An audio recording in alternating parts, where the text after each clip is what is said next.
जंगल में टुनटुनी चिड़िया अपनी सास जलन कौवी और पति बिरजू के साथ रहती थी। उसकी एक प्यारी सी बेटी थी जिसका नाम टूनी था। छोटा परिवार और सुखी परिवार था, पर अचानक एक दिन उसके सुखी परिवार को नजर लग गई। कई दिन बीत जाते हैं, घर में भोजन के लाले पड़ गए। तब एक दिन जलन कौवी टुनटुनी से कहती है, ऐसा कब तक चलेगा बहू? अब मेरा बेटा तो वापस लौट कर नहीं आएगा। यूं ही कब तक हम शोक मनाते रहेंगे? हमें आगे की सोचना होगा। टूनी ने भी 2 दिनों से कुछ नहीं खाया। अपना ना सही, लेकिन टूनी को तो भोजन देना ही पड़ेगा। माँ जी, मैं क्या करूं? घर में एक पैसे नहीं, कहाँ से भोजन लेकर आऊं? घर में कमाने वाले सिर्फ टूनी के पापा थे, अब तो वो भी नहीं रहे। इसीलिए तो कह रही हूँ बहू, टूनी को लेकर चलते हैं और सड़क पर इसे सुलाकर भीख मांगेंगे। छोटी बच्ची को देखकर पक्षी हम पर दया करेंगे और कुछ पैसे देंगे। ये आप क्या कह रही हैं माँ जी? भीख मांगना पाप है। मैं ऐसा कोई काम नहीं करूँगी। आप कहें तो मैं कहीं जाकर काम करूँगी। तेरी बात भी सही है बहू। तो काम करेगी तो पैसे 1 महीने बाद मिलेंगे। तब तक तो हम तीनों भूखे मर जाएंगे। मेरी बात मान, जैसे ही थोड़े पैसे इकट्ठे होंगे हम अपना काम शुरू कर देंगे। ठीक है माँ जी, आप बड़ी है, आप कहती है तो चलिए, चलकर भीख मांगते हैं। टुनटुनी अपनी बेटी को सड़क पर सुला देती है, फिर दोनों सास बहू भीख मांगने लगती हैं। भगवान के नाम पर कुछ दे दो भैया, मेरी पोती 2 दिनों से भूखी है। ओ माता जी, कुछ तो देती जाओ इस गरीब को, आपका भला होगा। इस तरह भीख मांगते हुए टुनटुनी को कई दिन गुजर गए। अचानक एक दिन उसकी नजर कच्चे आम बेचने वाले के ठेले पर जाती है। माँ जी, वो देखिए कैसे पक्षी कच्चे आम खरीदकर बड़े चाव से खा रहे हैं। क्यों ना हम भी भीख मांगने का काम छोड़कर कच्चा आम बेचे। पास में ही रेलवे स्टेशन है, मैं वहाँ जाकर कच्चे आम नमक मिर्च लगाकर बेचूंगी और आप घर पर रहकर टूनी की देखभाल करना। हाँ दादी माँ, मम्मा सही कह रही है, मुझे सड़क पर इस तरह सोना अच्छा नहीं लगता। अगले दिन टुनटुनी बाजार से कच्चे आम खरीद कर लाती है और उसे बेचने जाती है। कच्चे आम, ताजे ताजे चटपटे कच्चे आम। भैया, चटपटे कच्चे आम ले लो, इन्हें खाकर बड़ा आनंद आएगा आपको। टुनटुनी के सारे कच्चे आम झटपट बिक जाते हैं, वो खुशी खुशी घर लौटती है। टुनटुनी बहू, आज कैसा व्यापार हुआ? कच्चे आम बिके या नहीं? अरे माँ जी, पूछो मत, मेरे चटपटे कच्चे आम देखकर पक्षी खरीदने के लिए टूट पड़े और बहुत ही जल्द सारे कच्चे आम बिक गए। आज जाकर मुझे बहुत ही सुकून मिला। सच बताऊं आपको, मुझे भीख मांगना बिल्कुल भी अच्छा नहीं लगता था। इस तरह टुनटुनी कच्चे आम बेचकर खुशी खुशी अपने परिवार को पालने लगी। किसी जंगल में झल्लो कौवी अपने पति जग्गू कौवे के साथ रहती थी। उसका नींबू का बगीचा था। गर्मी के दिनों में नींबू का पेड़ बड़े बड़े रसीले नींबू से भर जाता था। फिर झल्लो अपने पति के साथ मिलकर नींबू पानी बेचा करती थी। नींबू पानी, ठंडा ठंडा नींबू पानी, सिर्फ 5 रुपए में 1 गिलास नींबू पानी। झल्लो बहन, आपकी ठंडी ठंडी नींबू पानी गर्मी में बहुत ही ठंडक देती है। फटाफट मुझे 2 गिलास नींबू पानी पिलाओ। हाँ हाँ भैया, मैं अभी आपको नींबू पानी देती हूँ। काकी, मुझे भी इस डब्बे में नींबू पानी देना। दादी माँ ने मंगाया है। कितने पैसे हुए? इस तरह जल्लू दिन भर अपने सभी ग्राहकों को अपने बगीचे की नींबू से बनी ठंडी ठंडी नींबू पानी पिलाती। जल्लो के पड़ोस में ही टुनटुनी चिड़िया अपने पति गोलू कबूतर के साथ रहती थी। वो जल्लो को देखकर बहुत जलती थी।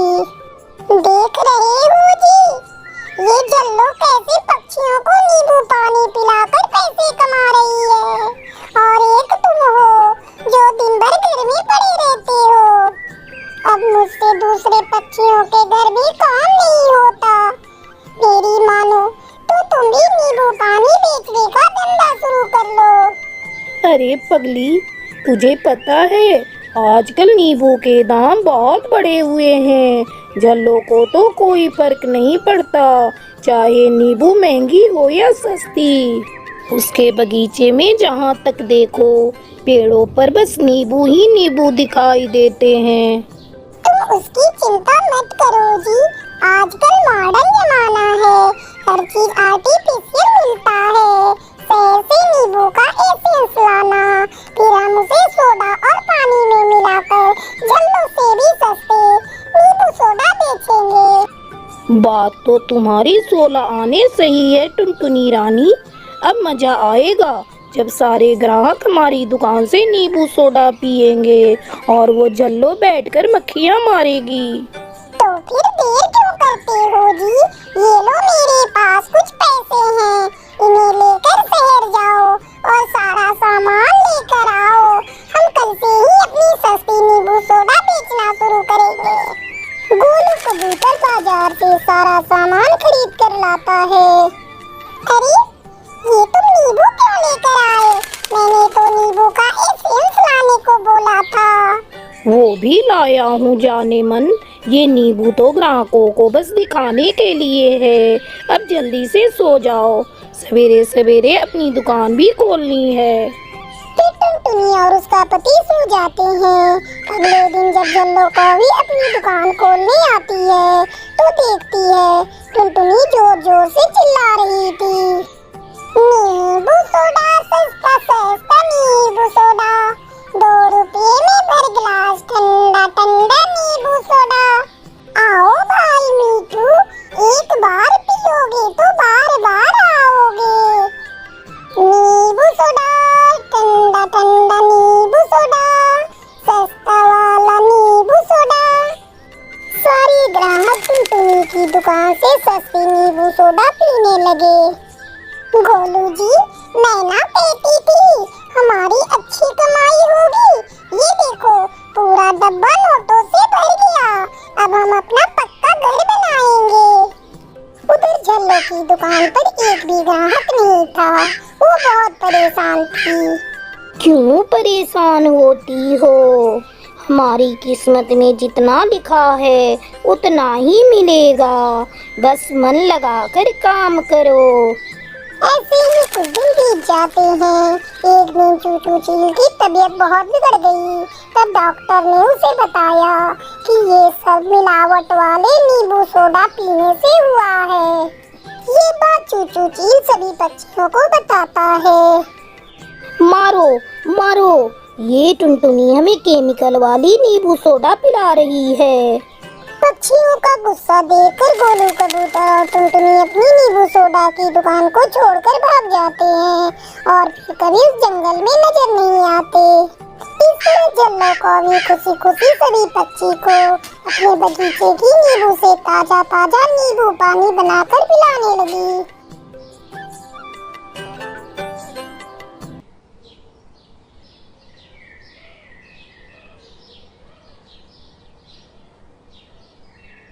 एक बहुत ही घना जंगल था।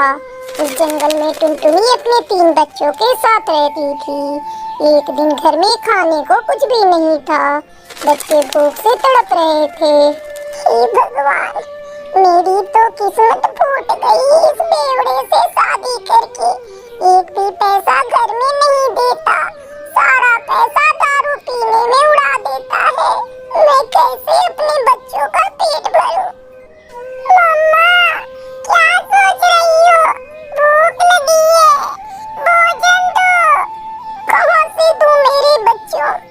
घर में अनाज का एक भी दाना नहीं और तेरे पिता का भी कोई अता पता नहीं। थोड़ी देर सब्र कर मेरे बच्चे। जैसे ही तेरे पापा घर आएंगे मैं बाजार से अनाज खरीद कर लाऊंगी और तुम लोगों को भोजन बना कर दूंगी। सुबह से शाम हो जाती है लेकिन कालू कौवा घर नहीं आता। देर रात वो घर लौटता है। आप इतना क्यों पीते हो जी? कुछ तो अपने बच्चों पर ध्यान दो। घर में अनाज का एक भी दाना नहीं। बच्चे सुबह से भूखे हैं और रो रहे हैं। जितना कमाते हो सब अपने नशे में उड़ा देते हो। घर में एक पैसा नहीं देते। मैं बाजार से राशन कैसे लेकर आऊं? अरे करमजली, कितनी बार मैंने तुझे समझाया, जब मैं घर आऊं तो तू मुझसे चिक चिक मत किया कर। कमबख्त सारा नशा ही उतार देती है। मैंने तेरे बच्चों का ठेका नहीं लिया है। जा खुद से कमा कर ला और अपने बच्चों का पेट भर। मैंने तुझे मना किया था कि बच्चे मत पैदा कर, लेकिन तू मेरी सुनती कहाँ है। अब हट मेरे सामने से, नहीं तो मेरा हाथ उठ जाएगा। नहीं हटूंगी तुम्हारे सामने से। करना है जो कर लो। आज तो मैं फैसला करके ही रहूंगी। अच्छा, तो ये बात है, तू ऐसे नहीं मानेगी। चल उठा अपने पिल्लों को और निकल जा मेरे घर से। कालू जी, ये आप क्या कह रहे हैं? इतनी रात को मैं अपने बच्चों को लेकर कहाँ जाऊंगी? ये घर जितना आपका है उतना मेरा भी है। इस घर में मैं डोली में आई थी, अर्थी में ही जाऊंगी। तो फिर मर, आज मैं तुझे मार ही डालूंगा। इतना कहकर कालू कौवा टुनटुनी को जोर जोर से पीटने लगता है। पापा, पापा, मम्मी को मत मारो, हम सब यहाँ से जा रहे हैं। चलो मम्मा यहाँ से, हम दूसरी जगह रहेंगे। टुनटुनी बुत की तरह खड़ी थी, उसे कुछ समझ में नहीं आ रहा था।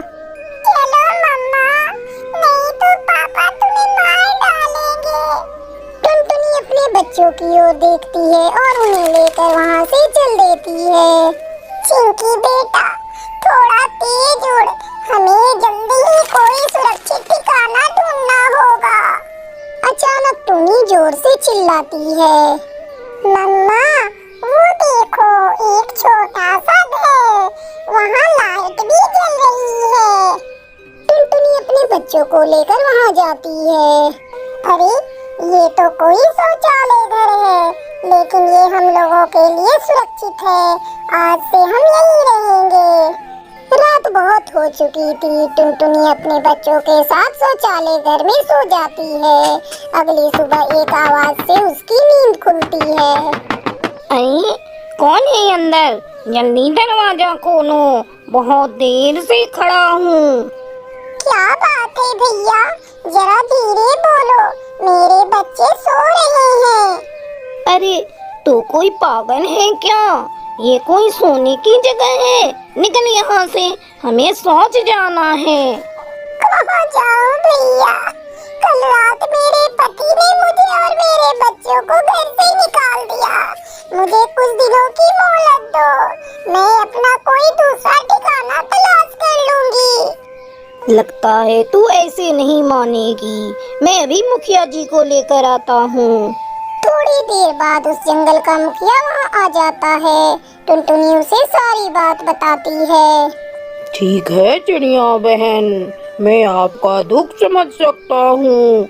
आप आराम से यहाँ रहें। मैं आपके लिए जल्द ही सरकारी आवास की व्यवस्था करूँगा। भाइयों, चिड़िया बहन को जब तक सरकारी आवास नहीं मिल जाता, वो यहीं रहेंगी इसी शौचालय घर में। आप लोग दूसरा शौचालय तब तक यूज करें। मुखिया की बातें सुनकर टुनटुनी खुश हो जाती है और अपने बच्चों के साथ उस शौचालय घर में खुशी खुशी रहने लगती है।